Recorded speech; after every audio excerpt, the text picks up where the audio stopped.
अस्सलाम स्टूडेंट, आप देख रहे हैं यूट्यूब चैनल तालीम तरबियत की दुनिया। मैं मोहम्मद यासर इकबाल। स्टूडेंट, हमारे पास एक्सरसाइज जो है review exercise question 5। Review exercise का जो क्वेश्चन 5 है उसमें कह रहा है फैक्टराइज करें। क्वेश्चन नंबर ए जो है उसका पार्ट मैंने लिख दिया। ये जो आइडेंटिटीज जो मैं यूज करूंगा यहाँ पर मैं लिखी हुई है वो आपको साथ साथ में बताऊंगा किस वक्त मेरी कौन सी आइडेंटिटी यूज हो रही है। अब ये देखो ये 1 है ना, अगर इसको 1 को स्केयर लिख दूं तो क्या होगा? 1 का स्केयर 1 नहीं होगा, दोबारा रिवर्स होकर 1 आ गया। आगे 121 है। 121 क्या होता है? 11 का अगर स्केयर लो तो 121 बन जाता है और x का मैं होल स्केयर लिख दूं, क्योंकि जब मैं 11 को ओपन करूंगा यानी इस ब्रैकेट को ओपन करूंगा तो 11 का स्केयर 121 बन जाएगा और x का स्केयर बन जाएगा, लेकिन दोबारा वही ऊपर वाली चीज बन जाएगी। ऐसा करने से ये हुआ कि मेरे पास एक आइडेंटिटी बन गई जिस जो होगा a square minus b square की शक्ल में बन गया, जो कि इक्वल होता है a minus b into a plus b की इक्वल होता है। अब मैं मुझे यहाँ पर बता देता हूँ कि here a is equal to 1 है और b is equal to 11x है। तो इसी को आपने दोबारा यहाँ पर लिख देना है जैसे ऊपर लिखा हुआ है, और अब आपके पास a minus b into a plus b है। तो इसका मतलब ये हुआ कि ये दोनों वैल्यू जो है एक दफा इन्हें माइनस के साथ लिखें और एक दफा इन्हें प्लस के साथ लिखें। बस खत्म, इतना सा क्वेश्चन था। ये a square minus b square था ना, तो इन्हीं दोनों को एक दफा माइनस में लिखा और इन्हीं दोनों को एक दफा प्लस के साथ लिखा। यही काम हमने यहाँ किया। a square minus b square a minus b a plus b, खत्म। b where is b? x square minus 6xy plus 9y square. बहुत ही आसान और इंटरेस्टिंग क्वेश्चन है। xy 9y square. अब यहाँ पर ना आपकी जो आइडेंटिटी बनने वाली है, आपकी आइडेंटिटी बनने वाली है ये वाली। अब असल में जो क्वेश्चन उसने दिया था, मैंने लेक्चर वैसे पिछले में भी एक क्वेश्चन है, शायद बी ऐसी है, इसमें जो 4 है उसमें भी उसने क्वेश्चन दे दिया था कि उनमें उसने ये वाली साइड दे दी थी, ये वाली साइड मैंने बनानी है। अब मुझे उसने ये वाली साइड दे दी आइडेंटिटी की, मैंने ये वाली बनानी है, यानी उसने एक्सपेंडेड फॉर्म में दे दिया, जबकि पीछे वो कहते हैं कि एक्सपेंड द फॉर्म में। आप ये कह रहे हैं फैक्टराइज, यानी ऐसे फैक्टर बनाना तो बहुत आसान है, बन जाएगा कैसे। अब मैं यहाँ पर फार्मूला ये ढूंढूंगा a प्लस b का होल स्क्वायर जो है ना, ये आइडेंटिटी यूज होगी और बनेगा क्या? a square plus 2ab plus b का होल स्क्वायर, ये बनेगा। अच्छा, ऐसा जो क्वेश्चन आ जाए ना तो बहुत ही आसान सा इसका हल है। क्या है? अब पहले a बना, ये x के ऊपर स्क्वायर है तो मैं बिल्कुल क्या इसको ऐसे लिख सकता हूँ? बिल्कुल लिख सकता हूँ, x का स्क्वायर लिख दिया। उसके बाद आप इसको नहीं छेड़ना। अब आपने लास्ट पे तीसरी वैल्यू, ये फर्स्ट वैल्यू, ये सेकंड है, था थर्ड पे चले जाना। थर्ड पे जो साइन है ना वो एज इट इज आपने डाल दिया। अब इसका होल स्क्वायर बनाओ तो 9 किसका परफेक्ट स्क्वायर है? 3 का, यानी 3 का स्क्वायर लेने से 9 बन गया। 3 into 3, ये 9 का स्क्वायर रूट हो तो क्या आता है? 3 आता है। तो यानी 9 जो है 3 आ गया, और y है तो y के ऊपर ये देखिए स्क्वायर, यानी कि अगर मैं 3 का स्क्वायर लूंगा 9 आएगा और y का स्क्वायर, ये चीज दोबारा ऊपर बन जाएगी। जब आप पहले का भी स्क्वायर बना लेते हैं और थर्ड का भी स्क्वायर बना लेते हैं, फिर आपने दर्जन के साथ साइन, जो तीसरी दरमियान मिडिल वैल्यू के साथ साइन देखना है। साइन क्या है? प्लस क्या है? तो लाजिम बात है फार्मूला प्लस देखो लगेगा 2 फार्मूले का। फिर आप क्या करो, ये जो पहली वैल्यू है ना उसको भी लिख दो और जो दूसरी वैल्यू है इसको भी लिख दो। यूं यानी कि आपके पास, इसको थोड़ा सा 3y स्क्वायर में बाद में लिख देना, 3y का होल स्क्वायर। ये मेरे पास इसका क्या हो गया? ये लो a देखो, a स्क्वायर प्लस 2ab यानी b, और ये देखो b का स्क्वायर है तो ये देखो b स्क्वायर, तो a square plus 2ab plus b square जो कि इक्वल होगा किसके? a प्लस b के होल स्क्वायर। a मेरे पास क्या है? x है, b मेरे पास क्या है? 3y का होल स्क्वायर है। ठीक हो गई?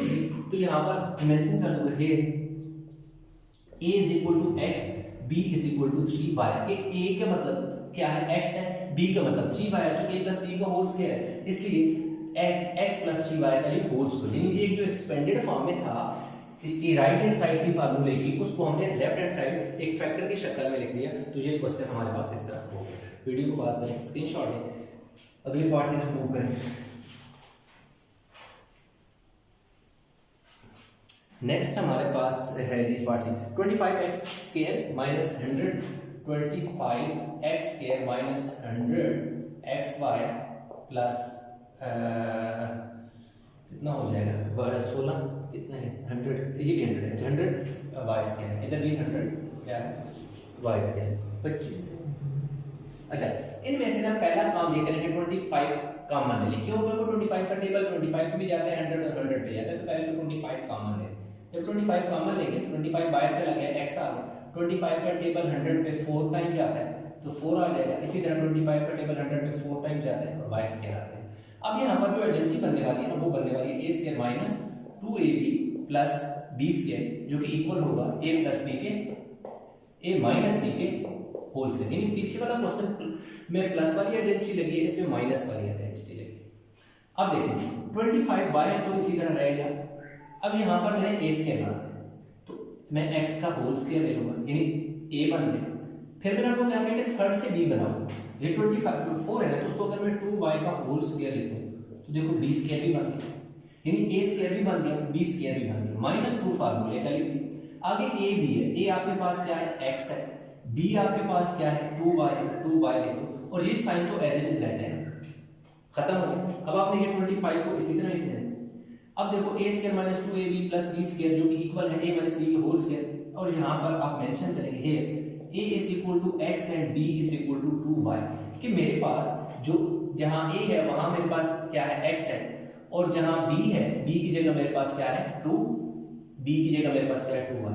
तो a माइनस b का होल स्क्वायर है ना, तो a मेरे पास क्या है x है, फिर माइनस है माइनस ला दें, b मेरे पास क्या है 2y है, 2y का होल स्क्वायर। ये जो 25 शुरू में था वो तो एज इट इज आ जाएगा। इतना सा क्वेश्चन है, खत्म। नेक्स्ट पार्ट इसका जो डी है 36y square 36y square minus 49x plus 1 का होल स्क्वायर। अब इसको थोड़ा सा सिंप्लीफाई करना है। अब जो 36 है ना, अगर मैं इस 36 का क्या लिखूं 6 का स्क्वायर लिख लूं और y स्क्वायर इसी तरह। अब इसी तरह 7 का अगर मैं स्क्वायर लिख लूं और ये इसी तरह आ जाएगा, ठीक है। अब क्योंकि ये दोनों नंबर आपस में मल्टीप्लाई हो रहे हैं तो मैं इनको यूं भी तो लिख सकता हूं, क्योंकि दोनों के ऊपर स्क्वायर है तो इसका मैं होल स्क्वायर कॉमन करके स्क्वायर लिख सकता हूं। इसी तरह ये भी आपस में मल्टीप्लाई हो रहे हैं तो इनको मैं यूं भी लिख सकता हूं, और क्योंकि दोनों के ऊपर स्क्वायर है 7 और इस x प्लस 1 के ऊपर स्क्वायर है, मैं कॉमन करके स्क्वायर लिखता हूं। इसे थोड़ा सा और सिंपलीफाई करके बाद में आइडेंटिटी लगा दूं। ये जो 7 है ना, इसको अंदर मल्टीप्लाई करता हूं तो ये 7x हो जाएगा और 7 1 7 हो जाएगा। अब यहां पर आपके पास आइडेंटिटी बन गया a square minus b square, जो कि a minus b into a plus b के इक्वल है। तो अब यहां पे हम बताएंगे कि here a is equal to 6y है और b is equal to 7x plus 7। तो अब हमारे पास ये दोबारा आप लिखें 6y square minus 7x plus 7। ये थोड़ा सा डिफरेंट है उनसे, क्या डिफरेंस है मैं बताता हूं। अब देखो a square minus b square a minus b into a plus b, ये दोनों जो वैल्यू है एक दफा माइनस में लिखी जाएंगी, एक दफा प्लस में लिखी जाएंगी। ये देखो पहली value that is 6y minus second value वो क्या है 7x प्लस 7। अगर आप ऐसे लिख लेते तो वो गलत है, अगर आप डायरेक्ट लिख लेते तो डायरेक्ट ये साइन चेंज कर दें। लेकिन बेहतर है कि जब भी सेकंड वाले फैक्टर में दो एंट्री आ रही हो, जैसा कि इस वाले केस में यानी 7x प्लस 7 में दो एंट्री है ना, ये दो वैल्यू है इसके अंदर, इसलिए इस ब्रैकेट को आपने लगाना है। क्यों लगाने के इस स्टेप में समझते हैं। फिर दोबारा यानी कि पहली वैल्यू माइनस दूसरी वैल्यू इनटू पहली वैल्यू जो कि क्या है 6y प्लस दूसरी वैल्यू क्या है 7x प्लस 7। अब मैं इसमें दूसरी ब्रैकेट नहीं लिखूंगा, मतलब जो 7x प्लस 7 है ना, इधर तो इसके साथ मैंने एक एक्स्ट्रा ब्रैकेट डाली, लेकिन इधर नहीं डाली। उसकी रीजन ये है कि देखिए जो बाहर प्लस है ना, यानी इस वैल्यू से पहले प्लस का जहां साइन होता है उसने तो साइन में चेंज नहीं करना होता, इसलिए इधर ब्रैकेट डाले या ना डाले उससे कोई फर्क नहीं पड़ता, मत डाले बेहतर। देखो क्या होगा 6y माइनस 7x। अब ये वाला माइनस इस माइनस प्लस को माइनस कर देगा। देखिए ब्रैकेट डालने का ये मकसद था क्योंकि जो बाहर साइन था उसने क्या करना था, उस साइन ने इस साइन ने इस वाले साइन को चेंज करना होता है। इसलिए अगर आप डायरेक्ट इसके बाद ये स्टेप आप याद रख सकते हैं तो बेशक ये ब्रैकेट मत लगाएं, साइन चेंज करके डायरेक्ट लिख दें। लेकिन अच्छा होता है कि आप जब भी माइनस नजर आएगा अपना एक रूल बना लें कि जब भी मुझे माइनस नजर आएगा तो मैं उसके साथ एक ब्रैकेट लगाऊंगा, इन केस अगर दो वैल्यू है जैसा कि ये वाला था। जबकि अगर एक वैल्यू हो जैसे पहले क्वेश्चन के तो उसमें इतना मैटर नहीं करता। तो इसलिए उससे क्या होता है कि आपकी जो मिस्टेक का चांसेस होते हैं ऑलमोस्ट जीरो हो जाते हैं। तो ये आंसर हमारे पास आ गया है।